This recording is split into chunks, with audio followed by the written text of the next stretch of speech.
Let's let it go. Dr. Rosie Milligan, one of the most sought-after speakers on the circuit today. Her live internet talk show, Express Yourself, is the most provocative, thought-provoking, and talked-about radio show on the internet. There's no holds barred, and Dr. Milligan puts the B in bold. She brings it every Tuesday live at 10 a.m. Pacific and 1 p.m. Eastern Standard Time. Dr. Rosie has been proclaimed the most provocative female writer of the century. Her books include Satisfying the Black Man and Black Woman Sexually Made Simple, Why Black Men Choose White Women, and the book Nigga Please. These books have raised eyebrows across the country. She has authored 21 books and published 350 titles for authors nationwide. Check Dr. Rosie out at drrosie.com for her books, articles, and archives of her internet talk show. Sit at the feet of wisdom. Dr. Milligan is indeed a timekeeper and scorekeeper. She is the clock, calendar, and almanac for Black America. You need to hear her.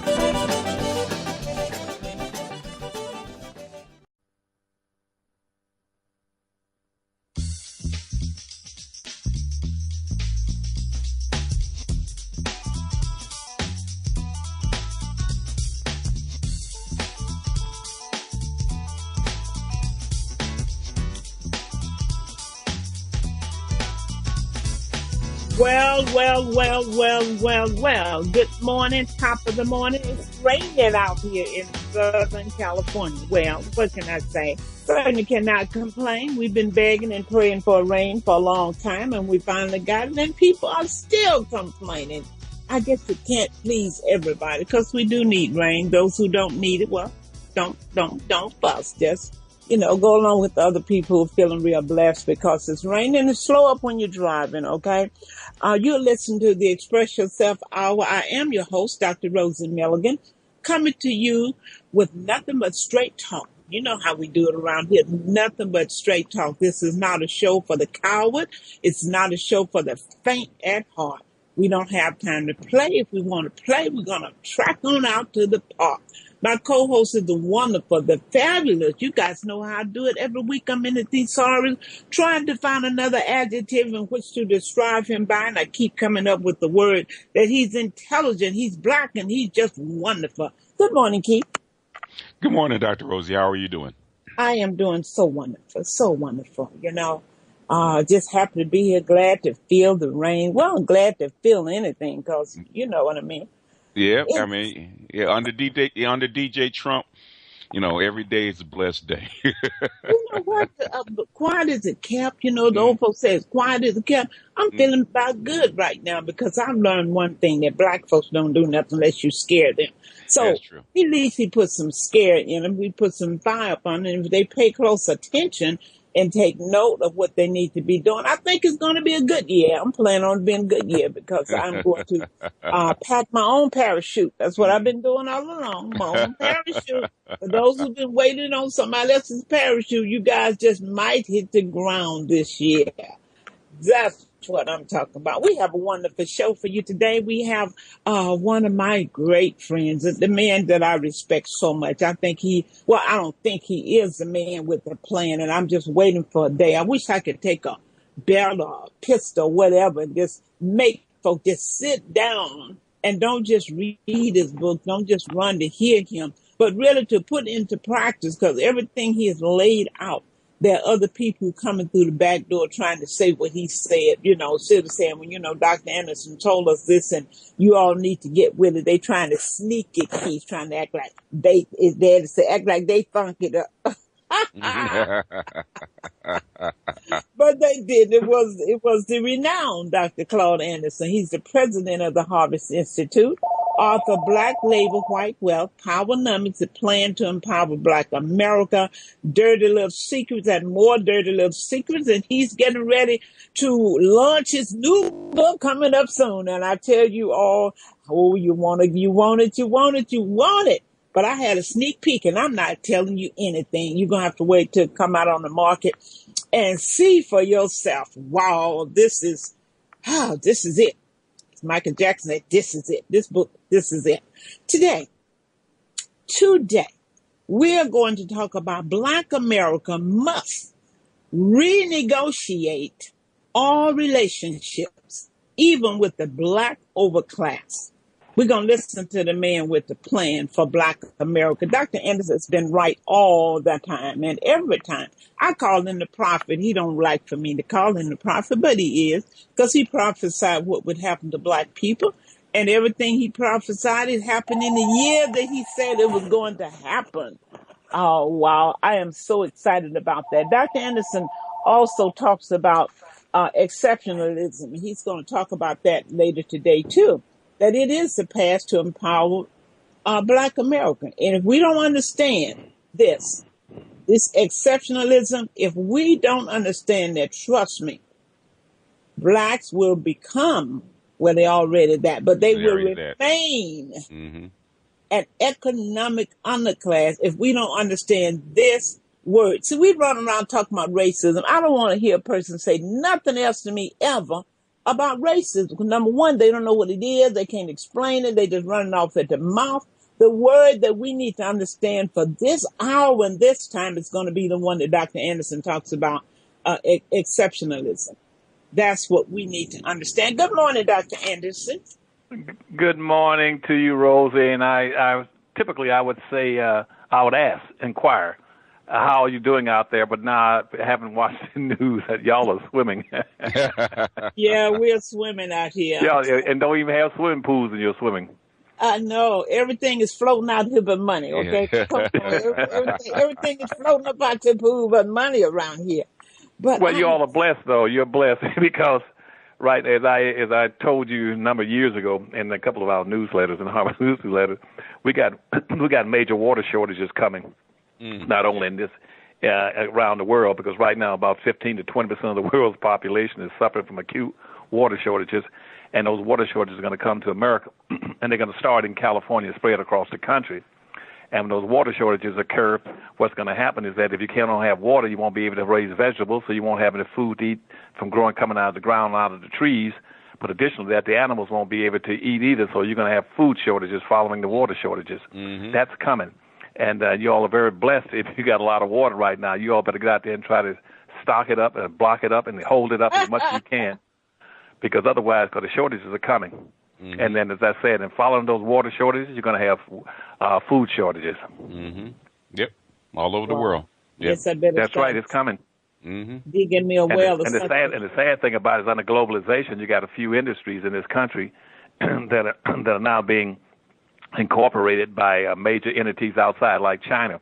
They're trying to buy up most of your food shortage. They're going to take over your pork industry. They're going to take over your milk industry. They're going to take over. Right now, they got groups trying to take over your grain industry. And what they're doing now is having changed DNA-wise the seed base that you want. With the seeds you get now are going to be so neutralized you can't even raise.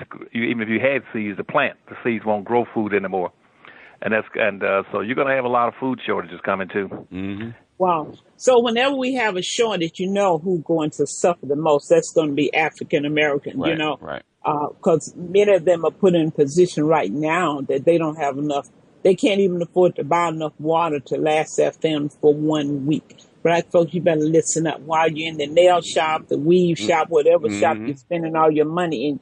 You better pay attention because things are getting ready to happen around here. And you need to make sure that you and your family are prepared. Don't go to sleep at the wheel because other people are stocking up. Just like in Atlanta, someone was telling me just this last week they had the snowstorm, how people packed into those markets and the shelves were basically empty. But think about those who could not get anything because they were waiting for their check to come. Black folk, you all better listen up. We're talking about empowerment, what we need to do to come out of the ditch and the things that we need to understand. Now, you all today, we're going to take calls. Give us about 3 minutes, and we'll take some calls. We have someone at 9:01, and we'll come to you first. But Dr. Anderson, I thank you so much because I know you're on the radio all over the country. People are calling on you, but I want the people to not only call on you, but pay attention and do what you said do. If people had really listened, we would not be in the shape that we are in today. And I liked when we talked and you talked about renegotiating all our relationships. We just have to stop. We cannot, as you always said, go along to get along. We need to look at what type of relationship that we want to have with everybody and including Black folks, don't leave them out. We're looking at what other folks are doing to us. I think it's time that we look at black folks now. Look at what are they doing to set black folks back further. What are they doing? I think it's time we talk about that. So, Dr. Anderson, when you talk about renegotiating all our relationship, just tell us what you're talking about, and after we'll open up for some calls. Right. Well, first of all, Rosie, as you know, that I have the dubious honor of being one that wrote the first affirmative action plan in the United States going back to 1970 and 71 when I wrote it for the state of Florida. That was approved by the governor and the state cabinet system and the attorney general and everybody. And that system, affirmative action plan went all over the country. So then corrective action for black folk. At that point in time, I was very concerned about what was going to happen to black folk in this country because I felt ever since the civil rights movement, they're on the wrong track, going the wrong way, being bamboozled and misled by people who were putting their self-interest above of their race. And so I wanted black folk to try to figure out how to get in a better position to protect themselves. And so back before the end of the 20th century, what I did, I wrote 2 books, and I was trying to tell them way before the planes hit the tower in New York that you got major problems coming, you got terrorists coming to problem, that you need to be prepared to deal with these activities, political activities on the horizon. And one of them was terrorism. And what I said to them is that if you do not get in a position to deal with terrorism and anything else, and you don't do it before the year 2013, you will become a permanent underclass by 2013. We passed that point. Now you are a permanent underclass in a society. And an underclass, by the definition, Rosie, an underclass is simply those individuals, by the pure nature of their social, economic condition and deprivation, they are predestined to live for the rest of their lives as either beggars or criminals. You got no other alternative except that. You're predestined to live. That's where you're locked into right now, is living as beggars or criminals. You're going to be begging now, starting this year, begging for resources as this new administration come on board. And you're going to be criminalized all over this country. That's why police are shooting you down in the street. That's why you got all this shooting and killing in Chicago and New York.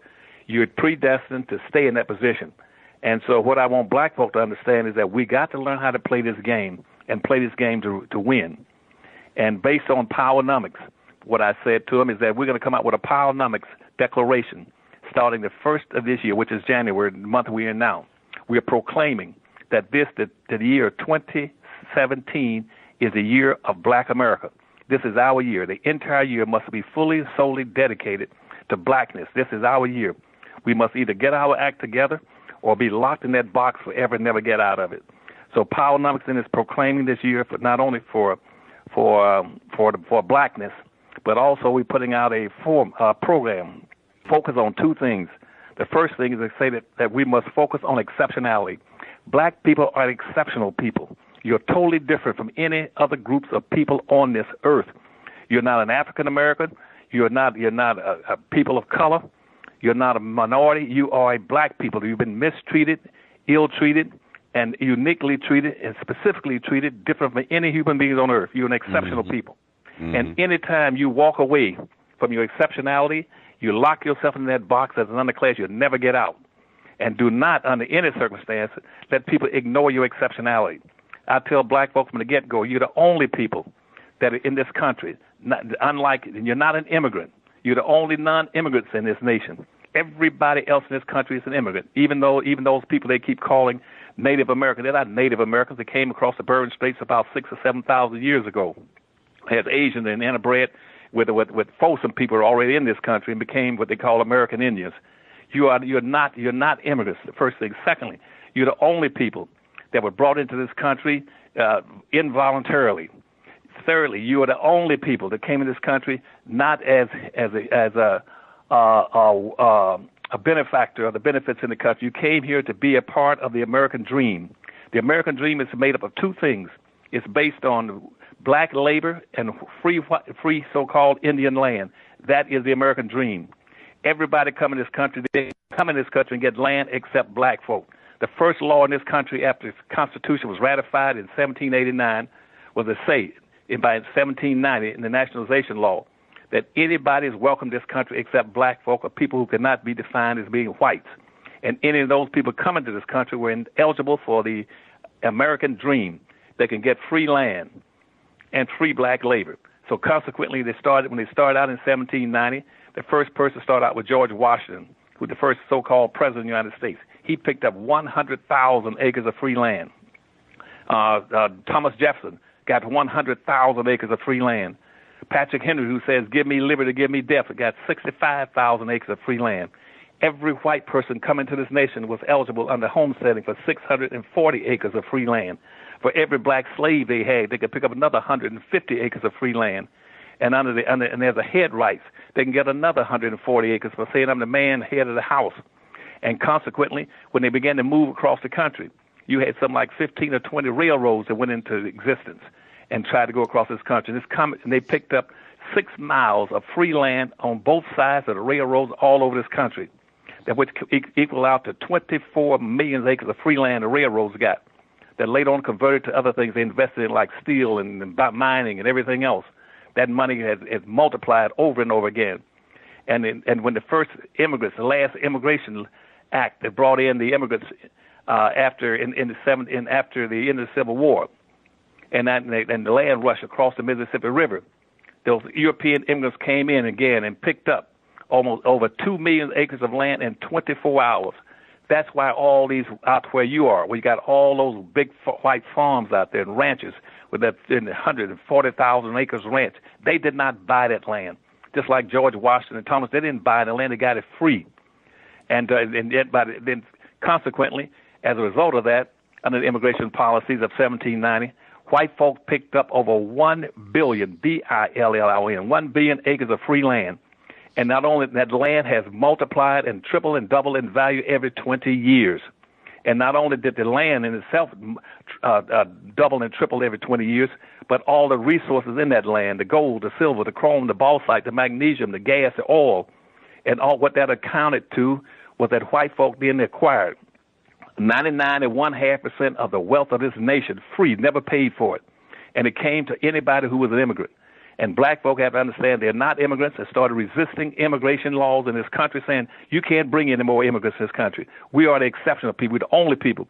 Because when we came out of slavery, we couldn't get not one free acre of land. Not one free acre of land would come to us, but you're giving out $1 billion to whites and to immigrants coming to this country. And so and then we were black folk, they're also the exception. They're the only people that came to this country, not as human beings. They came here as property. They came here as 3/5 of a human being.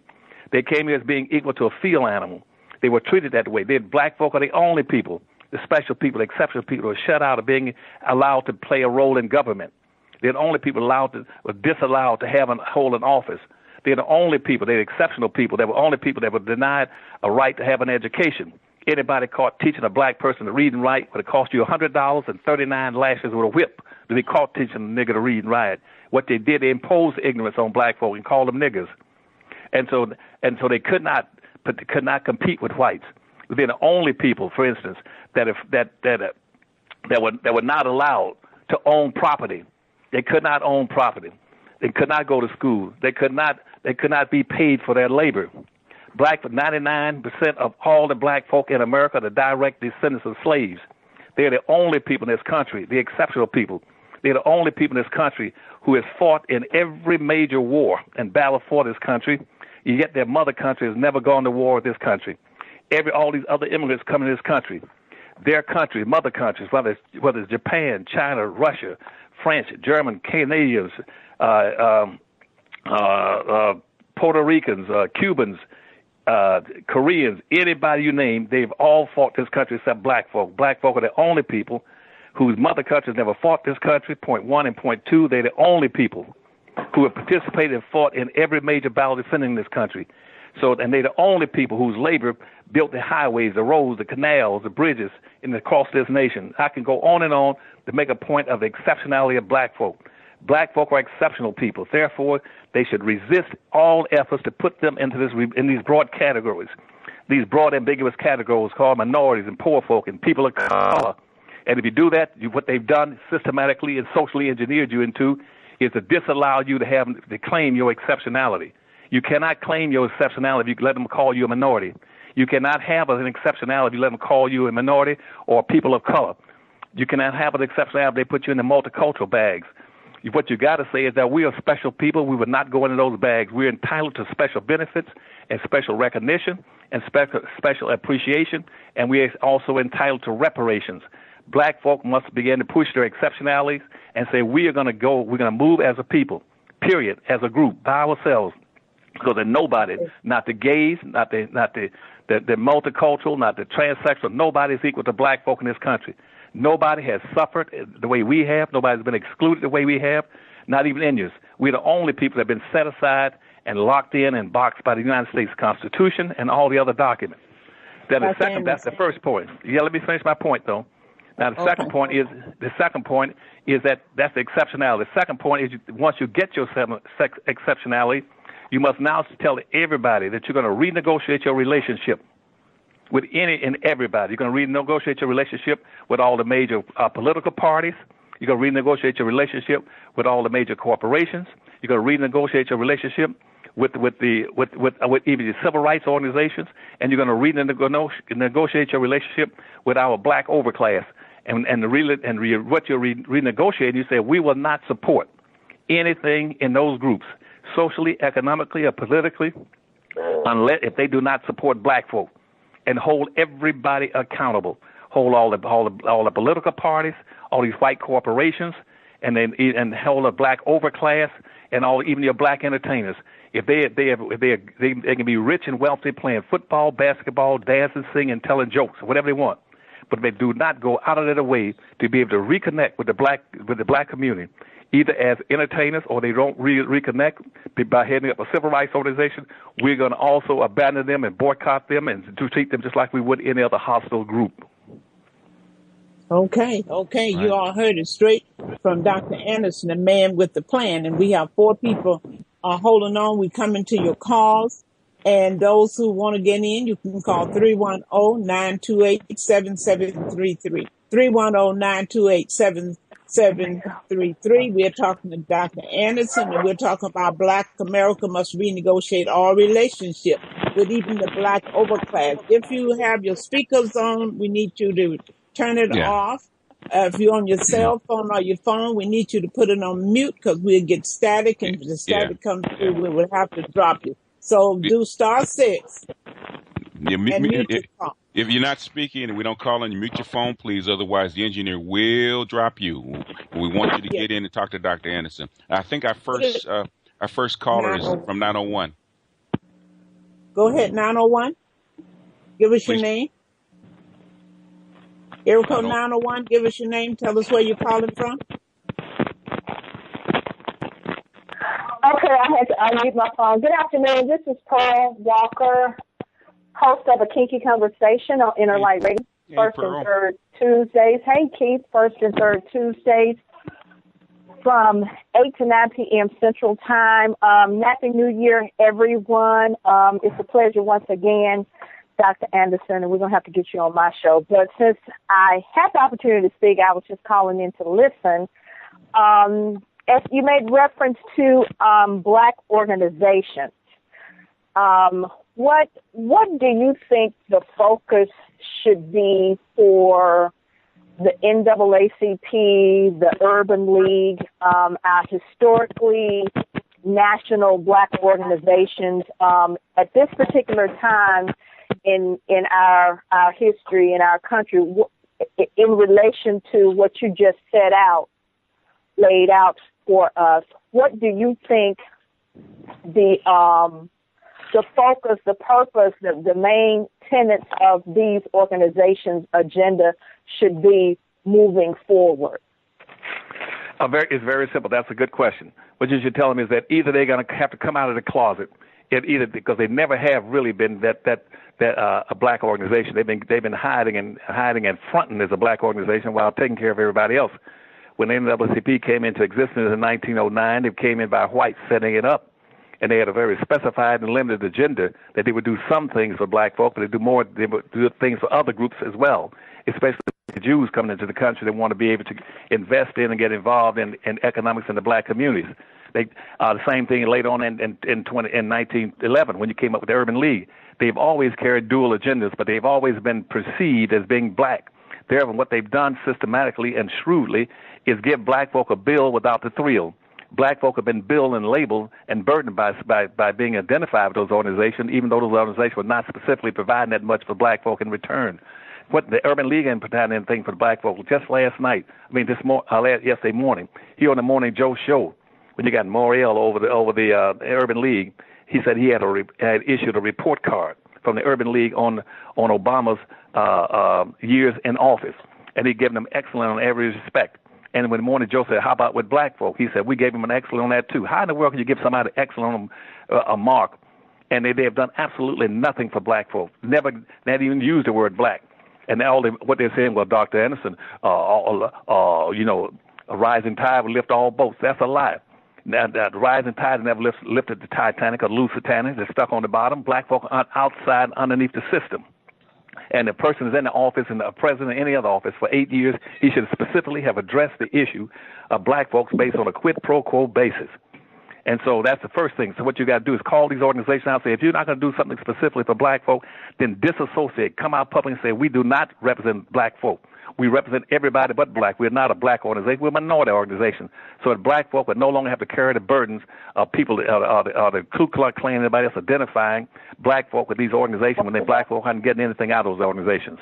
And who are they getting most of their monies from, Dr. Anderson? Thank you. I'm going to continue to listen. Thank you. Thank you. I'm sorry, go ahead. And those organizations have been funding them. And anytime black folks started moving towards economics, those organizations said, well, if you all start talking about economics, we'll walk away from you and abandon you. And that's what happened in the 1960s with the Civil Rights Movement. But they didn't mind helping black folks try to find jobs. That's all the Urban League does. So we'll help black folks find some jobs, or we'll put up some classes to train them to be a labor class. Black folk don't need to be a labor class. They've been a labor class for 500 years. What they need to be is an employment class. Rather than teaching blacks how to find jobs, they need to start teaching blacks how to produce jobs. And black folk need to disassociate and redefine. So what are you going to do for black folk? If you're going to use us or identify us or get us classified with you, you better start putting something on the table for black folk. I like that, Dr. Anderson. Let's go to 626. I'm sorry, can you hear me? Yes. We're going to take a call from 626. 626. Unmute your phone, 626. Yes. Okay. Go ahead. 626. Okay. This is 626. Go ahead. 626. Going once, going twice, gone. 323. Who are you? Where are you calling from? My name is Mary Johnson. I'm calling from Southgate. Okay. Okay. Do you have a question or a comment? Oh, well, I'm calling I just got on late, but I'm calling just to listen. Okay. Well, then, put your phone on mute then. All right. Okay, we'll go back to 626 again. Are you there? 626. Well, that's another. Okay, go ahead. Go ahead. 626. Who are you and where are you calling from? Kenyaka Hacienda Heights. Hi, Dr. Anderson. Good to hear you again. I really just called in to listen. Okay, put your phone on mute. Okay. Okay, Dr. Anderson. Yes, I'm glad someone asked that question about organizations, because I think organizations, until we learn to support our own and make sure that we hold them accountable, if they're getting all their money from the oppressor, they're going to continue to do just enough for you to make it look like they're doing something for you, but they're not. They're working for the person who paid them. People tend to work for their employer, not for the employee. So consider yourself the employee benefactor, and they're going to work for the people who are giving them the money. So I think we need to be very clear, because a lot of people give a lot of money to these organizations because they really think that they're doing something. And when you bring these issues up, Dr. Anderson, black folks tend to get mad at you. We add dirty linen, and these people are doing good. And what you said today is so true but people want to jump on you about Obama, because they begin to tell me, well, people were able to save their house. I said, that's for everybody. Student loans, he worked with that. I said, only thing I want you to tell me is, what did he do specifically for black folks? And nobody can ever tell me that. Right. Yep. Well, see, and that's been true throughout history, Rosie, because see, black folk are always involved and engaged in what I call wheel spinning, non-frictional kind of activities. They love to enjoy and invest their time and energy in symbolisms and intangible, non-measurable things, ceremonious things that now. And they allow Obama or anybody else to get away with it by saying, well, he paid, they put out more money in their education, so and we go to school, so that helped us, and they fixed up the roads, and they were doing the same thing back during slavery. I mean, just because somebody fixed up roads for the 360 years blacks were enslaved, how'd that help the slave? Just because the whites had schools all doing slavery, that didn't help black folk. Black folk lacked the ability to be able to critically understand that anything that's for everybody is for nobody except those who are getting the direct benefits. Right. Nobody, not one politician in the history of this nation, not a president or an elected official has ever gone out of his way to specifically to do something solely and specifically for black folk. And what that does, it invalidates the whole concept of politics. Politics is based on a very simple premise, quid pro quo, something for something. One hand washes the other. You scratch my back, I scratch yours. You put me in office, I owe you. And they call that in our society, in the Constitution and the Federalist Papers, they call it representative government, which means you run for an office to represent a specific group of people. Right. And once you get elected, you get stand before a person, a minister or somebody holding a Bible, and he says, I hereby put my hand on this Bible and I swear and an oath to protect and serve those who put me in office. Now, how in the world you keep putting these people in the office in the Senate, in the House of Representatives, in the mayor's office, and in state offices, and in the White House that are putting their hands on the Bible, swearing that they would protect and serve you, and they haven't done a damn thing for you? Yep. Wow. Yep. Wow. Okay, you all heard it straight from Dr. Anderson. Even the constituency. If you notice that the constituency of Trump, this is how they do it.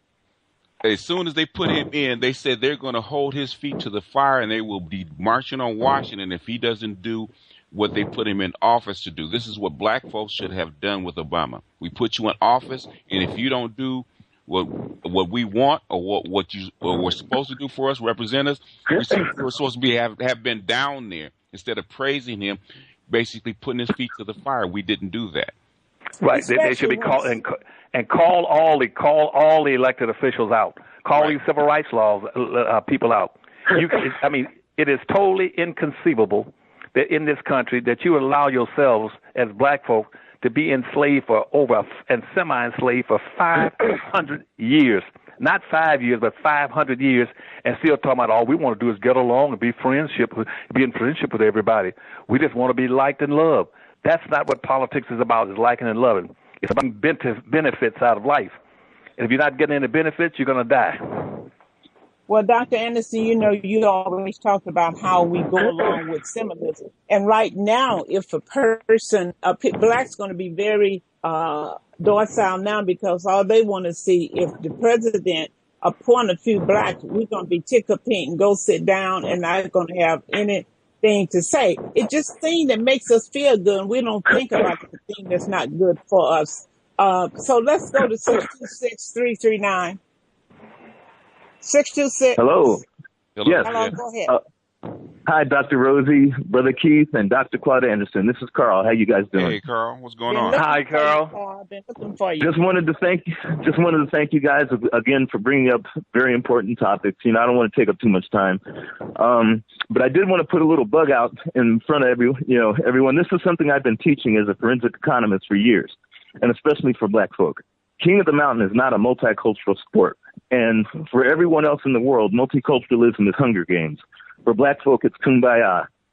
In this Trump environment, that we're about to face, which is basically, it could either be an opportunity or our headstone. It's an econo-ethnic protectionist environment. Here's what I mean. They're basically, if you saw what happened with Jack Ma and his talking to Trump, listen to his statements very carefully. He talked about the Midwest in terms of bringing jobs. In other words, white blue-collar individuals that are going to be displaced by this automation and everything else. He's saying, I'm going to make sure you guys eat. Again, protectionism. Hopefully, we as a people once we do our inventory, we can be more protectionist about everything, including our property, our economy, our whatever it is, instead of giving it out to the rest of the world. But anyways, I just had to thank you guys again, and I'm always going to be listening as usual. Thank you, Carl, as always. We always appreciate you. Dr. Anderson? Hello? Dr. Anderson? Okay, yes, ma'am. Go ahead. Yeah, we can hear you. We can hear you.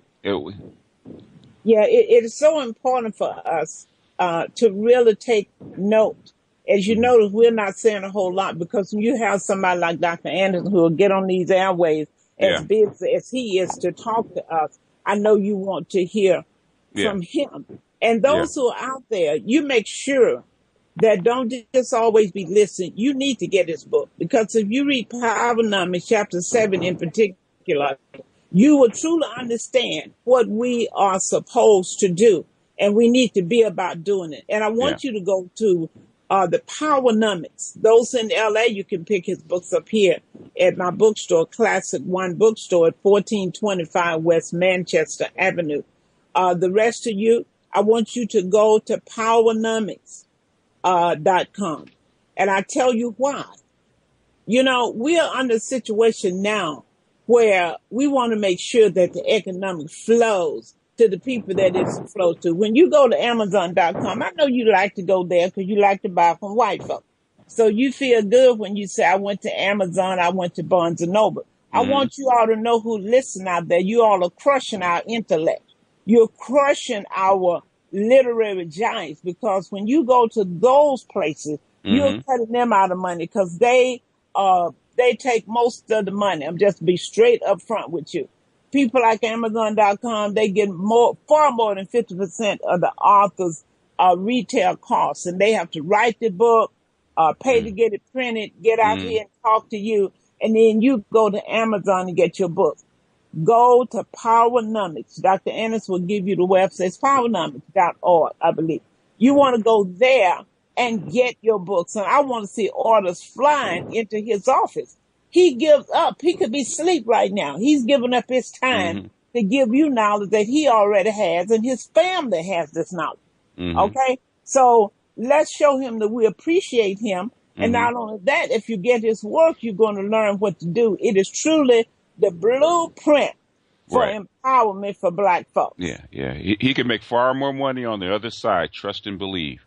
You know, he's basically giving himself up for his own people, because with what he knows and the experience that he has, he can make far more money on the other side. And the other people coming up, they're coming up, you all, because they are buying Powernomics. Right. Dr. Anderson, would you tell them that the other folks are using Powernomics?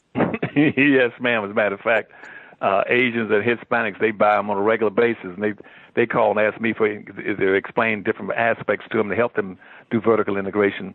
And most of the plans that even the smaller plans I did for the city of Detroit, as you're well aware of, all the things that I asked blacks to do in Detroit and trying to empower them as an underrepresented group, and even though they made up 90% of the population of Detroit, everything that the city didn't want to do for the business plan I had for black folk, because they thought it was racist for me to do something for black folk and not include Asians, Arabs, Hispanics, even though they admitted in this, they said, Dr. Anderson, it's racist for you to come into the city and build something strictly for black folk.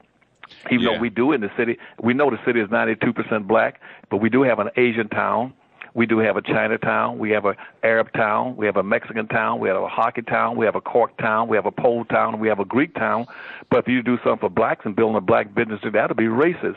And the black leadership, like the Booker T. Washington Foundation and Renaissance Group and the New Detroit, and a lot of the black civil rights leaders say, yeah, it would be racist to do something only for us.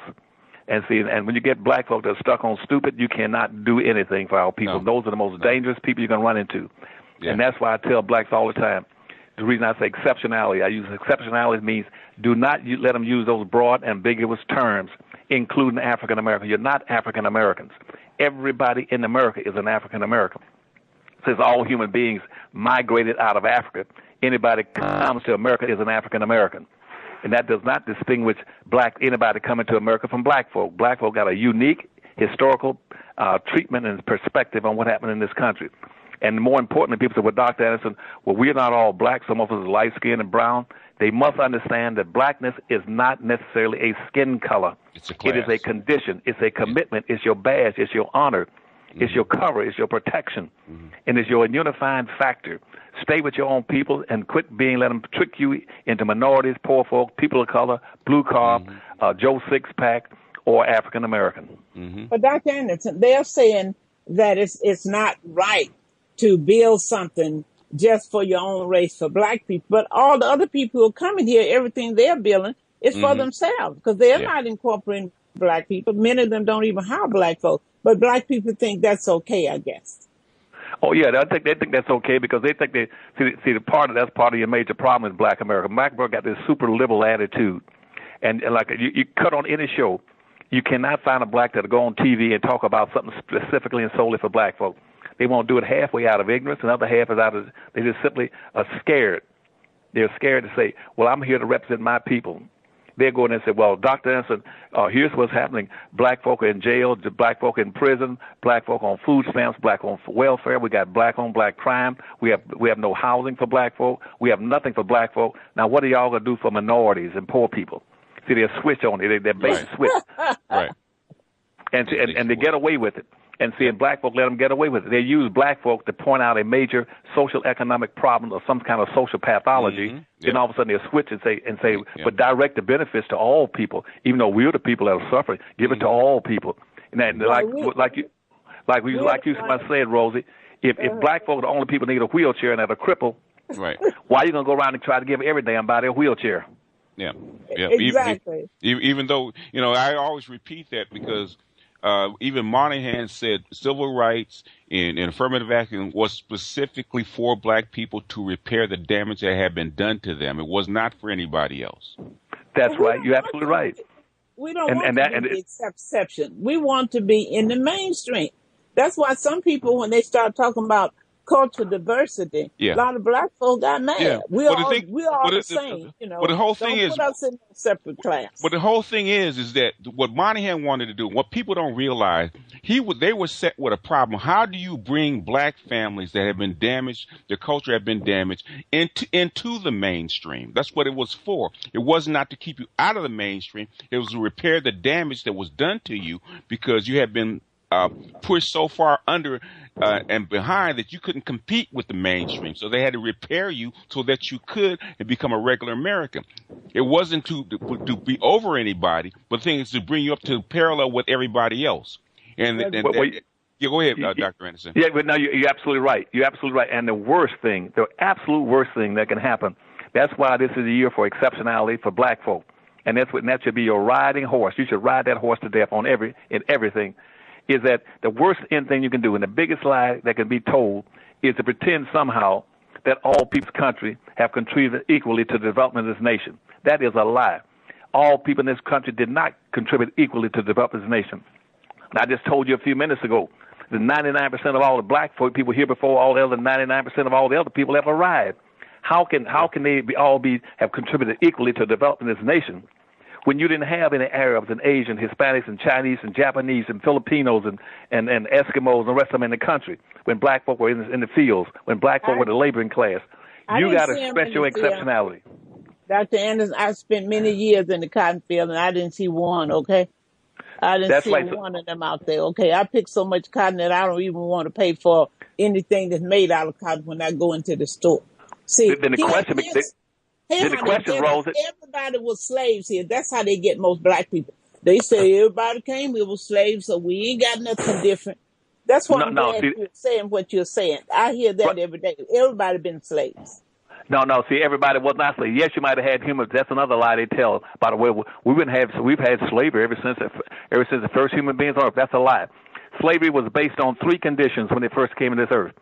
It was based on, first of all, being for religious persecution, point one, point two, for personal indebtedness, or three, for being a prisoner of war. Those were the three bases for slavery up until about 1450, when Henry the Navigator introduced blacks off of Africa into the Vatican and into the Catholic Church, and they started using slaves.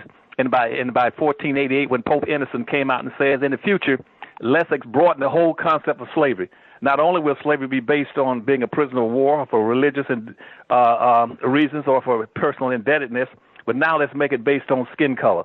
So don't let these Hannitys and O'Reillys and these Rush Limbaughs BS you all and talking about slavery always existed. You got caught in a new form of slavery that only you have had. You are the unique, exceptional people. And that's why I said, don't let anybody call you anything but an exceptional people, and make sure they call their word black. Use no other word. Don't let them talk about Joe Sixpack, about poor people. Don't say, no, don't talk about black folks as being poor people. No, you say, no, you identify black folk very specifically. They identified you very specifically, and they put you in slavery. They got to identify you very specifically to bring you out of it. Wow. Even when you look at black people, you mentioned how they were being hand cut off because they wanted to learn how to read. They were trying to read in the dark, and everybody else came in. Not only are they trying to help them read, they have special classes, put them in, have special teachers, special education to make sure that they can read and understand the language. Dr. Anderson, we have something on the board to say. Can Dr. Anderson share his observation about gentrification that is taking place in many large African-American cities? Most, not African-American. You see, I want everything to be Africans, black folks, in American cities, and what this meant for blacks in those cities, like Detroit, Baltimore in particularly. Well, again, they got you locked in box, because in those cities, approximately 70% of all the black people in America live in and around 10 large metropolitan areas. Those areas were run down and drained intentionally in response to the 1954 desegregation decision, when white folks decided that rather than integrate in these large urban areas, what we'll do is we'll use the 1950 Highway Act, and we'll build expressways through every major city, and we go outside the city limits, and we'll build what we call suburbs, and we'll relocate all the resources out of those urban cities into what's called suburbs. We'll take the factories, the jobs, the employments, the banks, the business, everything, and the middle class, and put them in the suburbs. And they ran those cities down. And even though they left blacks there, that's how blacks became the majority population. But they said, but we use a scorched field policy, saying that the blacks will not be able to run them because we've drained everything out of them. Then we set the fields on fire, burned up all the crops. There's nothing in those cities. And sooner or later, those black folk have two alternatives. They can either follow us to the suburbs, or they can stay in the cities and let them become abandoned, run down traps. And so what happened? Half the black folk said, well, we'll move to the suburbs. That was the headship, the leadership in black communities. They cut the heads off of black folk. The so-called educated blacks moved to the suburbs, and they left the body of the blacks inside the city. Those in the suburbs, they got a head out there, but they have no body. Nobody relates to them. Nobody gives a damn about black folks living out in the suburbs with whites. Exactly. They're just out there. They're out there as a token.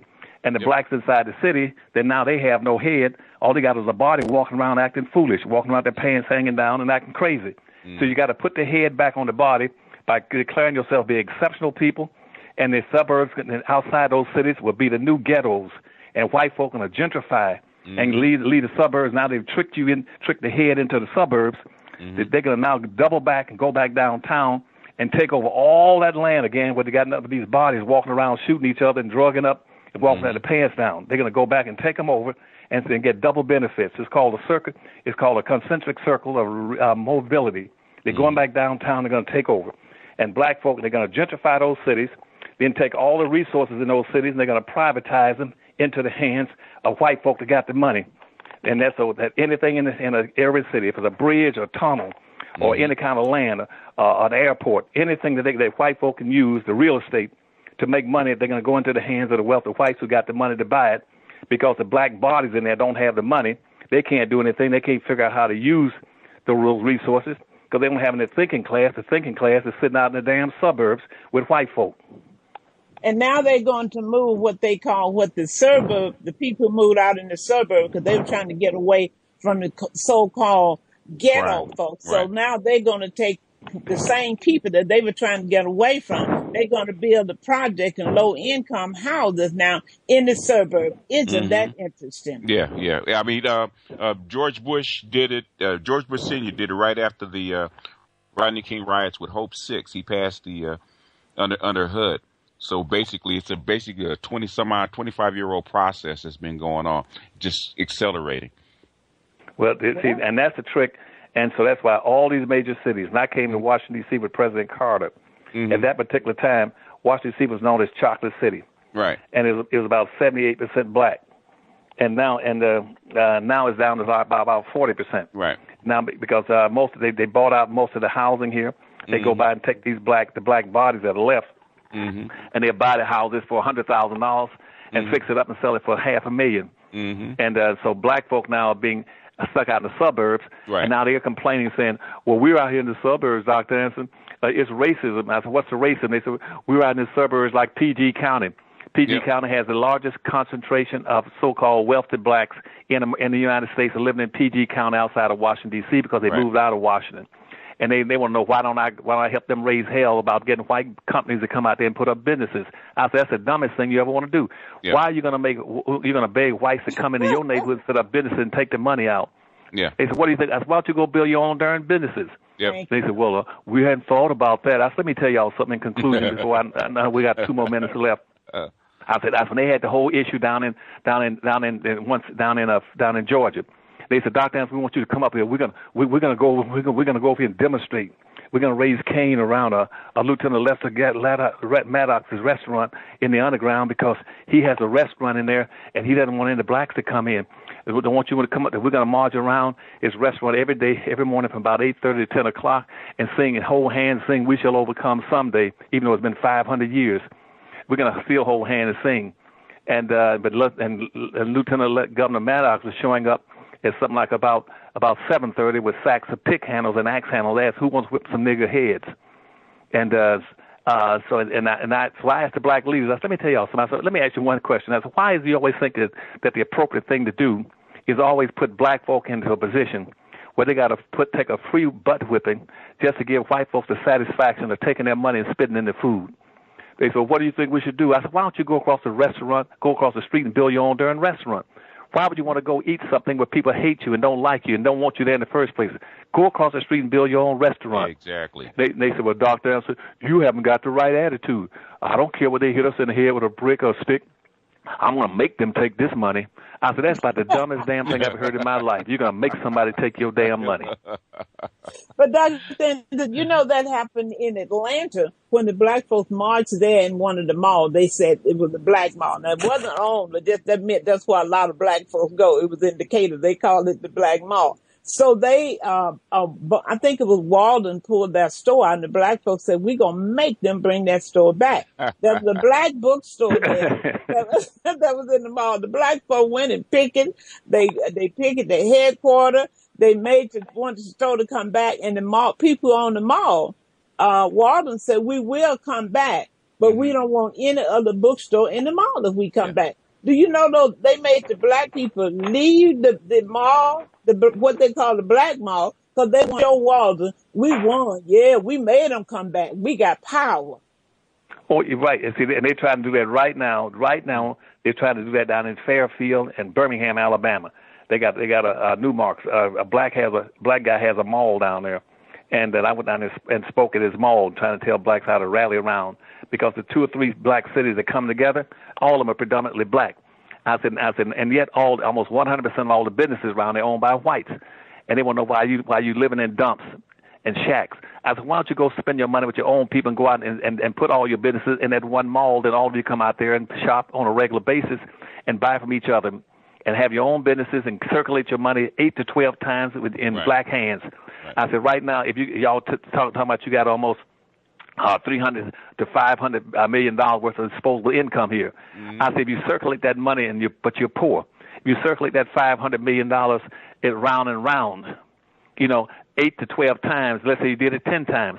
Now look what you got. Now you got $5 billion and you're the richest people in there. Yeah. But you keep enriching everybody but your own people, then crying and moaning about how poor you are, how you're starving, need food stamps, welfare, food stamps, and why you're in prison. I said, you don't see any Asians in prison because they build 1 out of every 10 Asians go into business and buy from their own people. Yeah. 1 out of every 35 whites have businesses. 1 out of every 54 Hispanics have businesses. Only 1 out of 104 blacks go into business. You keep putting yourself in a position to be ripped off and raped and robbed. Yep. Wow. Yep. Dr. Yep. Anderson, I want to ask you the hard question. And you notice I kind of saved it to the end because I know I would get beat over the head and they're going to whip you too. Okay. We're talking about Black America must renegotiate all relationships, even with Black overclass. And that is so important because we'll sit right here in California. We have restaurants that's supposed to be Black owned. And you go in there and you don't see not one Black person working. And Black folks are sitting up there just a ticket they can be. Yeah, this Black owned. And I'm trying to say, y'all got to be crazy. But I'm going to ask you the hard question right now. When you talk about we need to renegotiate all our relationships. Now, I know I'm going to get put out to church, so I'm going to have to come down there and see. Y'all got extra room, Dr. Anderson? Can I rent a room from there?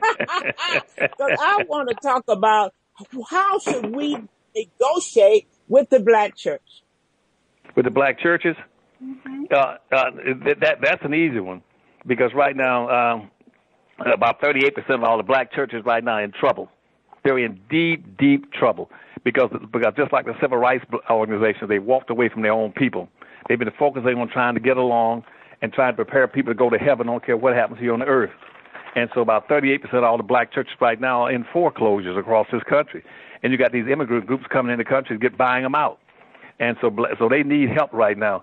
And there's one fella, Kevin Cosby, up in Louisville, Kentucky, and who I'm working with. He's trying his best this year to pull off a major program where we're going to try to pull most of these churches together and get these Black ministers to cease and desist from trying to act like they want to be little movie stars, where they can and try to do their own thing, and just be looked up to and drive a nice car and have a nice home and all that kind of stuff. But the problem is that you got approximately 65,000 Black churches in America, about 122,000 Black ministers, and they're producing something like about $65 billion a year in disposable income. They're pulling that much money out of Black folks' pockets, $65 billion, but that money and putting it into white banks. They don't produce any jobs, any services, any goods, any products, or anything of value. They're pulling the money out, and then in the church they might have one person employed. There might be a secretary or a janitor. And so we're going to try to pull together all the Black churches in this country out of these various denominations and try to get them organized, understand that if Black folk go down there going out with it and to cease and desist and trying to prepare all Black folk to go to heaven and do what every other religion has done throughout history. Arabs use Islam to enrich their people. That's why they marched into Africa in about 765 A.D. So they look at going into Africa in the search of 3 G's, God, glory, and gold, and so they can enrich their people. And they kept pushing into Africa, trying to take over the financial resources and the wealth of Africa, gold, silver, and everything, oil, until about the 1200s, and when they took over Timbuktu, then required every Black person to start practicing Islam, because now they say Arabs are in charge of Africa. The Jews use their religion through the synagogues. They teach their children that whatever they want, that when they grow up, whatever they want and need, always remember there's some place a Jew is manufacturing and selling, and that's who you buy it from. So they practice group economics. And the Catholics have always done it. The Catholics had a process, say all roads lead to Rome. Catholics went into all these major countries, particularly in the southern Americas, in the mid-central and South America, and set up systems where they can take all the gold and resources and send it to the Vatican in Europe. Everybody used their religion to enhance the life of their people except Black folk. These ministers are still stuck to where they were in 1820 when the evangelical movement moved to this country, which says, bring Blacks into the church, but teach them 3 things. One, that whenever the white man talks about slavery, he's talking about the white master on the earth and the Black slave. 2 is that teach Black folk to be hardworking and diligent, and all they want to do is look for labor and work for whites. And 3, that they look for pie in the sky after death. They have not changed it, and they're still doing it in a lot of these churches. They're going to need, and hopefully people like Kevin Cosby and some of the other people, now a little thing we try to do through Powernomics with change, bring about a change. And we tried that a little while back, and I've been meeting with a lot of churches. And out in your city, Dr. Fred Price was very helpful in trying to help me out there. He understood that. And with his church, Crenshaw Church, he's always been very supportive. He's still been supporting all the things we've been doing now for over 20-some years, 25 years. And you had Blake out there. He was going to be the chairman for our little group, and Henderson up there. I can't think what he's doing there. But I was trying to organize the people in all the churches in the L.A. area to do the same thing. But then the one that stuck to it consistently in all these years has been Dr. Fred Price through the Crenshaw Church. Well, Dr. Anderson, if they would just look at something simple that they can help the people, halfway house. If we're looking at a majority of our people being the one that's incarcerated and coming out, wouldn't it be fabulous for the church? Because this should be right down that line, that it's having halfway houses so we can restore and reconstruct our people coming out of prison at the same time, having a place of employment, set up businesses, like motels, hotels, senior citizen housing. With nonprofit, they can get funded for senior citizen housing, low income housing, long-term care. I'm talking about basic needs that other people are getting rich off of. The foster care system. Blacks need to reap the money from their own people, and they can really restore them. So I mentioned that about the churches. If you have some churches working on that, I think that is a mighty fine thing. If they don't do nothing but start with halfway housing, that's something simple that they can do, provide jobs, and also help our people as God would have them to do. Right, and you're right, words. And as I said, and you already know, move one step up from the jobs level and anything that's non-profit. Move one step up to economics.